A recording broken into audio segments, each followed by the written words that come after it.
अस्सलाम वालेकुम वरहमतुल्लाहि वबरकातुह। फिक़ह की क्लास में आज से हम दीन के बुनियादी अहकाम को जान लेंगे। यानी ये वो अहकाम हैं जो एक आम मुसलमान की ज़रूरत है और इनका जानना हर मुसलमान को ज़रूरी है, और उस गैर मुस्लिम को भी जो इस्लाम के प्रैक्टिकल पहलू से वाकफियत हासिल करना चाहता हो। तो आज से हम फिर ये शुरू करते हैं बेसिक फिक़ह। तो सबसे पहले हम तहारत और नजासत के बारे में बात करेंगे। लफ्ज़ तहारत का लुग़वी डिक्शनरी माना है पाकीज़गी, सफाई और नजाफत का है। यह अरबी लफ्ज़ दनस का मुतज़ाद है, अपोजिट है, और दनस का माना है गंदगी, मेला होना और गलाजत का है। और इस्तिलाही और टेक्निकल माना में तहारत वो हालत है कि जिसमें पाक पानी या मिट्टी से हदस, गंदगी और नजासत को दूर कर दिया जाए। गोया तहारत पाकीज़गी की उस हालत को कहते हैं जो नजासत या गंदगी को खत्म कर देने से पैदा हो जाती है।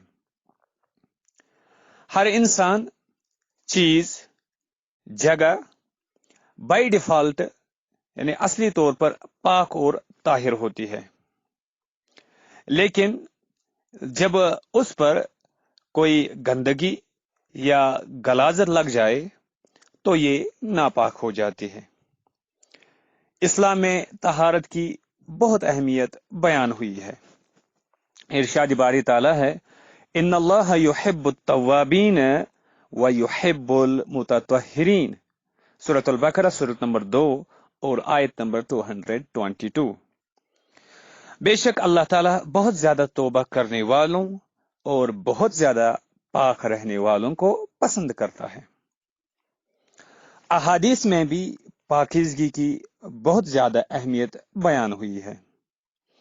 हत्ता कि अहादीस की रोशनी में कहा जा सकता है कि जिस तरह आमाल की कबूलियत में अकीदे तौहीद की शर्त है, इसी तरह इबादात की कबूलियत में तहारत शर्त है। इस्लाम सेहतमंद मुआशरे और तमद्दुन का न सिर्फ ख्वाहिशमंद है बल्कि इसके लिए अमली अक़दाम भी करता है। सफाई और पाकीज़गी भी इसी सिलसिले की एक कड़ी है। इसके अलावा तिब्बी नुक्ते नजर से, मेडिकल पॉइंट ऑफ व्यू से भी सफाई और पाकीज़गी की बहुत अहमियत है। नजाफत सेहत की जामिन है और एक सेहतमंद जिस्म में ही सेहतमंद दिमाग होता है, और सेहतमंद दिमाग ही बुलंद और पाकीज़ा ख्यालात का हामिल हो सकता है।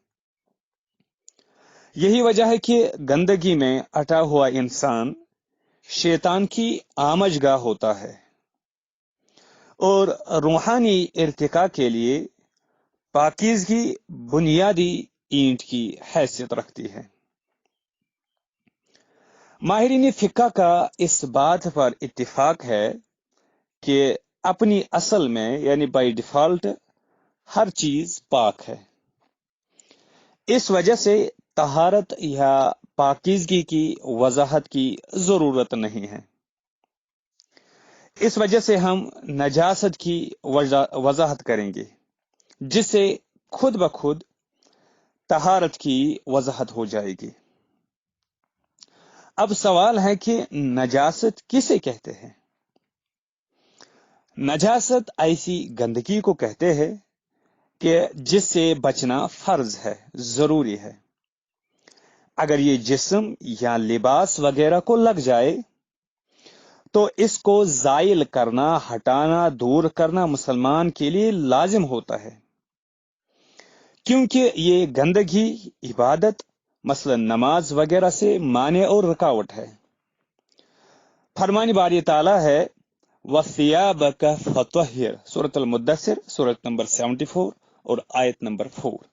यानी आप अपने कपड़ों को पाक रखिए। उसके बाद दूसरा सवाल है, इस नजासत की अकसाम कौन सी है? नजासत की वजूद और अदम के एतबार से, मौजूद न होने के एतबार से दो बुनियादी अकसाम और किस्में हैं। एक नजासत हिस्सी, फिजिकल, जो दिखाई दे, और दूसरी नजासत हुक्मी, वर्चुअल, जो दिखाई न दे। नजासत हिस्सी यानी फिजिकल फिल्थ से मुराद ये है कि जिसे हवास के जरिए, सेंस ऑर्गन्स के जरिए महसूस करना मुमकिन हो, यानी उसका वजूद हो। मसलन पेशाब, पाक खाना और उन जानवरों का गोबर जिनका गोश्त खाना हराम है। इसके बरकस नजासत हुक्मी यानी वर्चुअल फिल्थ से मुराद ये है कि ऐसी नजासत जिसे देखा या छुआ तो न जा सकता हो, मगर शरीयत ने उस पर नजस होने का हुक्म लगाया हो। मसलन ऐसे आदमी का जिस्म जिसने इज़्दिवाजी ताल्लुक कायम किया हो मगर अभी तक गुस्ल न किया हो। उसके बाद सवाल है, शरीयत इस्लामी ने किन किन चीजों को नजस करार दिया है? शरीयत इस्लामी में जिन चीजों को नापाक और नजस करार दिया गया है, उनमें से एक चीज है इंसान का पेशाब और पाक खाना। इंसान का पेशाब नापाक है क्योंकि ये ऐसी गंदगी है कि जिससे बचने का हुक्म दिया गया है, और शरीयत इस्लामी में जिस गंदगी से बचने का हुक्म दिया गया हो उसे माहिरीन फिक्का नजासत का नाम देते हैं।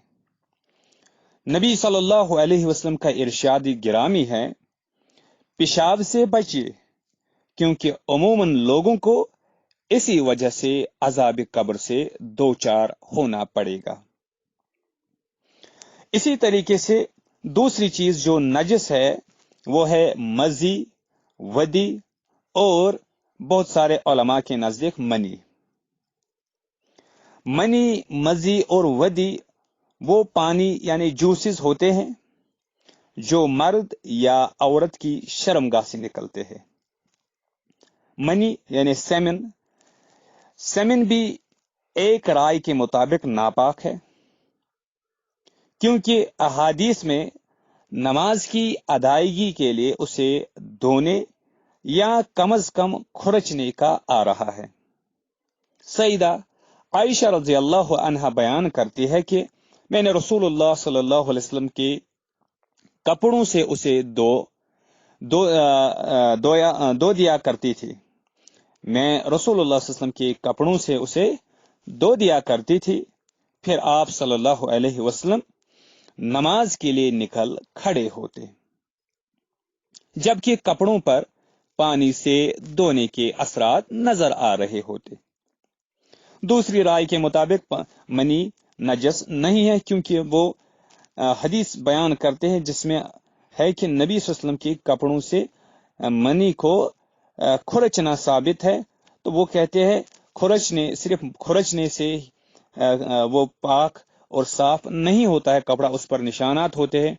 अगर ये नापाक होती, नजस होती, तो फिर जरूर उसको अच्छी तरीके से साफ करना और धोना जरूरी होता। तो उसके बाद है दूसरी चीज, वो है मजी। मजी उस पानी को कहते हैं जो सेक्स के दौरान मर्द या औरत की शर्मगाह से निकलता है। मजी वो पानी है, जूस की तरह है जो सेक्स के दौरान मर्द या औरत की शर्मगाह से निकलता है। इसे धोने का हुक्म है। जब मिक़दाद रज़ी अल्लाहु अन्हु ने नबी करीम सल्लल्लाहु अलैहि वसल्लम से علی رضی اللہ عنہ کی بابت دریافت کیا تو آپ صلی اللہ علیہ وسلم نے فرمایا انہیں چاہے کہ وہ اپنی شرمگاہ اور فوتوں یعنی ٹیسٹیکلز کو بھی دھو لے۔ تیسری چیز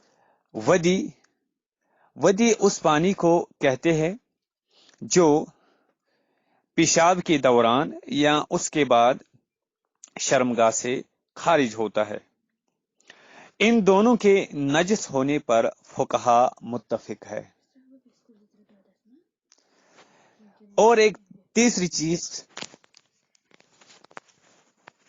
وہ ہے حیض کا خون۔ اللہ تعالیٰ کا ارشاد ہے وَيَسْأَلُونَكَ عَنِ الْمَحِيضِ قُلْ هُوَ أَذًى فَاعْتَزِلُوا النِّسَاءَ فِي الْمَحِيضِ وَلَا تَقْرَبُوهُنَّ حَتَّى يَطْهُرْنَ۔ اس سورۃ البقرہ سورۃ نمبر 2 اور آیت نمبر 222 ہے۔ آیت کا ترجمہ ہے کہ وہ آپ سے پوچھتے ہیں حیض کا کیا حکم ہے؟ کہیے وہ ایک گندگی کی حالت ہے، اس میں عورتوں سے الگ رہیے اور ان کے قریب نہ جائیے جب تک کہ وہ پاک صاف نہ ہو جائے۔ اور اسی طرح حضرت اسماء بنت ابی بکر رضی اللہ عنہا سے مروی ہے کہ نبی کریم صلی اللہ علیہ وسلم نے کپڑے کو لگ جانے والے حیض کے خون کے متعلق فرمایا پہلے اسے کھرچیے، پھر پانی کے ساتھ مل کر دھو لیجیے، پھر اس میں پانی بہا کر اس میں نماز پڑھ لیجیے۔ البتہ اگر نشانات باقی رہ جائے تو کوئی حرج نہیں ہے، کیونکہ نبی کریم صلی اللہ علیہ وسلم نے حضرت خولہ بنت یسار رضی اللہ عنہا سے فرمایا آپ کے لیے صرف پانی ہی کافی ہو جائے گا، اس کا نشان آپ کو کچھ نقصان نہیں دے گا۔ چوتھی چیز جو نجس ہے وہ ہے کتے کا لعاب۔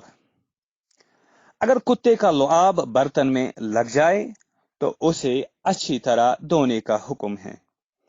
ارشاد نبی صلی اللہ علیہ وسلم ہے آپ میں سے کسی کے برتن میں اگر کتا منہ مار جائے تو اسے 7 مرتبہ دھو لیا جائے تو وہ پاک ہو جاتا ہے، جبکہ ان میں سے پہلی مرتبہ مٹی کے ساتھ دھویا جائے۔ اس ضمن میں یہ یاد رہے کہ شریعت اسلامی میں حرام قرار دی ہوئی ہر چیز نجس نہیں ہوتی، البتہ ہر نجس چیز کا کھانا پینا حرام ضرور ہوتا ہے۔ اسے ایک مثال سے بآسانی سمجھا جا سکتا ہے کہ بلی کا گوشت حرام تو ضرور ہے، مگر اگر وہ جسم کو لگ جائے تو اسے دھونا ضروری نہیں ہے، کیونکہ وہ حرام تو ہے مگر نجس نہیں۔ نجس اشیاء جیسے پیشاب، پاک کھانا، منی وغیرہ کا کھانا حرام ہے۔ اس کے بعد اور ایک سوال ہے کہ نجاست سے پاکی کیسے حاصل کی جا سکتی ہے؟ شریعت اسلامیہ میں اگر کچھ چیزوں کو گندگی اور نجاست قرار دیا گیا ہے تو اس کے نتیجے میں مترتب ہونے والے احکام کی بھی وضاحت کی ہے۔ یعنی اگر کسی انسان کے جسم، کپڑے یا کسی اور استعمال کی چیز پر نجاست لگ جائے تو اس کی رہنمائی فرمائی کہ اسے کیا کرنا چاہیے، اور اسے ناتواں انسان کو بھٹکنے کے لیے نہیں چھوڑ دیا۔ نجاست کا ازالہ کیوں کر ہو سکتا ہے، کیسے ہو سکتا ہے؟ اس سلسلے میں شریعت نے پانی کو اولین حیثیت میں رکھا ہے، کیونکہ اس سے طہارت و اس جیسی طہارت و پاکیزگی کسی اور چیز سے ممکن نہیں۔ اور اگر پانی مہیا نہ ہو یا استعمال نہ کیا جا سکتا ہو تو طہارت کے حصول کی خاطر پاک مٹی کا استعمال شرعی لحاظ سے درست ہے۔ اور اسی طرح جہاں صرف پاکی ازالہ نجاست سے ہو سکتی ہو تو وہاں ٹشو وغیرہ کا استعمال بھی جائز اور درست ہے۔ اب پانی کے متعلق احکام جو ہے وہ آپ دیکھ سکتے ہیں بڑی بڑی فقہ کی کتابوں میں۔ ہم یہاں پہ مختصراً کچھ چیزیں بیان کریں گے پانی کے سلسلے میں۔ سوال ہے کہ طہارت و پاکیزگی کے لیے پانی کیسا ہونا چاہیے؟ جس پانی سے ہم یہ پاکیزگی حاصل کر سکتے ہیں وہ پانی کیسا ہونا چاہیے؟ ہر اس پانی سے پاکیزگی حاصل ہو سکتی ہے جو اپنی قدرتی اور پیدائشی حالت پر برقرار ہو، خواہ وہ آسمانی پانی ہو، یعنی آسمان سے بارش کی صورت میں اترے، یا زمین سے چشموں وغیرہ کی صورت میں پھوٹا ہو۔ اور اگر پانی میں کوئی پاک چیز گرنے سے اس کا رنگ، ذائقہ اور بو تبدیل ہو جائے تب بھی اس سے طہارت حاصل کی جا سکتی ہے۔ پاک چیز گرنے سے کلر، ٹیسٹ اور سمیل چینج ہو جائے تب بھی وہ پانی درست ہے اور اس سے طہارت حاصل کی جا سکتی ہے۔ یعنی درختوں کے پتوں، کائی، مقامی اثرات، صابن، شیمپو یا مٹی پڑنے سے اس کی پاک کرنے والی صلاحیت میں کوئی فرق نہیں پڑتا۔ گویا ہم کہہ سکتے ہیں کہ پانی اگر اپنی اصل حالت پر قائم ہے تو شریعت کی نظر میں اس کے ذریعے پاکی حاصل کی جا سکتی ہے، خواہ وہ پانی بارش کا ہو، چشموں کا ہو، دریاؤں یا سمندروں سے لیا گیا ہو، اولوں اور برف وغیرہ کو پگھلا کر حاصل کیا گیا ہو، یا وہ آب زمزم کا پانی ہو۔ ان سارے اقسام سے ہم پاکی حاصل کر سکتے ہیں۔ ارشاد باری تعالیٰ ہے وَأَنزَلْنَا مِنَ السَّمَاءِ مَاءً طَهُورًا، سورۃ الفرقان، سورۃ نمبر 25، آیت نمبر 48، یعنی ہم نے آسمان سے پاک کرنے والا پانی نازل کیا۔ اور اسی طرح فرمایا وَيُنَزِّلُ عَلَيْكُم مِّنَ السَّمَاءِ مَاءً لِيُطَهِّرَكُم بِهِ، سورۃ الانفال، سورۃ نمبر 8 اور آیت نمبر 11۔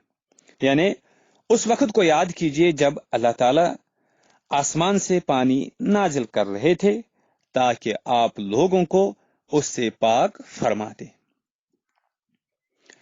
نبی صلی اللہ علیہ وسلم نے پانی کے حوالے سے فرمایا پانی پاک کرنے والا ہے، اسے کوئی پاک چیز ناپاک نہیں کرتے۔ اور اسی طرح نبی صلی اللہ علیہ وسلم کا سمندر کے پانی کے بارے میں ارشاد گرامی ہے سمندر کا پانی پاک کرنے والا ہے۔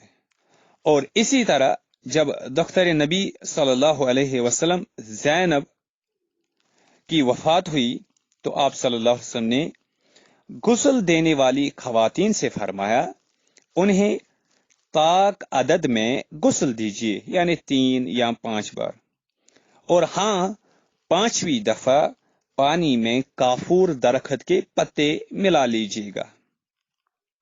تو اس سے معلوم ہوا پتے پاک ہے اور اس پاک چیز کے ملنے سے پانی ناپاک نہیں ہوتا۔ اب یہ اور ایک سوال ہے کہ پانی میں پاک کرنے کی صفت کب تک برقرار رہتی ہے؟ پانی میں پاک کرنے کی صفت کب تک برقرار رہتی ہے؟ جب تک پانی اپنی اصل حالت پر برقرار ہے تو وہ پاک کہلائے گا۔ البتہ اس میں کوئی نجس چیز گر جانے سے اگر اس کا رنگ، ذائقہ یا بو سے کوئی چیز بدل جائے یا سب بیک وقت بدل جائے تو وہ پانی اب پاک ہے، تو وہ اب پانی ناپاک ہے اور ناپاک کر سکتا ہے۔ جب تک پانی اپنی اصل حالت میں ہے تب تک وہ پاک ہے اور پاک کہلائے گا۔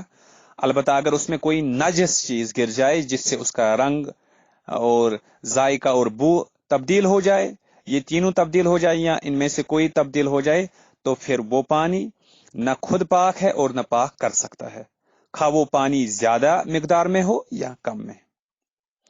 اور اسی طرح چاہے متحرک ہو، پانی چل رہا ہو یا ساکن ہو۔ स्पेन के मारूफ